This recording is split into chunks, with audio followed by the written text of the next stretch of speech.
Hello குட்டீஸ், welcome back to நமதியா channel. இன்னைக்கு நமதியா சேனலில் mini breakfast and lunch box தான் பார்க்க போகிறோம். இன்னைக்கு மினி பிரேக்ஃபாஸ்ட்டில் என்னன்னா, இந்த பார்த்தீங்களா தோசை. என்னன்னா தோசை கிரீன் கலர்லன்னு ஒருத்தன் கேட்பான். அவனுக்காக சொல்லிடுறேன் முன்னாடியே, இது வந்து பாலக் தோசை. ஆனால் முன்ன பின்னா பார்த்து பாட தெரியாது, இதனால கோழி கேட்பான். நம்மளை கம்மனில் கழுவி ஊற்றுவான்.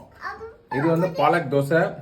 ஒயிட் சட்னி எதில் ஆச்சுதுன்னா தேங்காயில் ஆச்சுது. உனக்கு தான்டா. இது பார்த்தீங்கன்னா காலிஃப்ளவர் பொரியல், முட்டை போட்ட காலிஃப்ளவர் பொரியல். பாய், see you in lunch box video. இன்னைக்கு எங்கள் வீட்டில் கிரீன் டே, அதனால காலையிலே பார்த்துருப்பீங்க. தோசை வந்து பாலக் தோசை, கீரை, சிறுகீரை, ஒயிட் ரைஸ். இதுக்கு கீரைக்கு சைடிஷ் காலிஃப்ளவர் வித் எக். நல்லா இருக்குங்க, சூப்பராக இருக்கும். இன்னைக்கு ஒரு புடி. பாய்.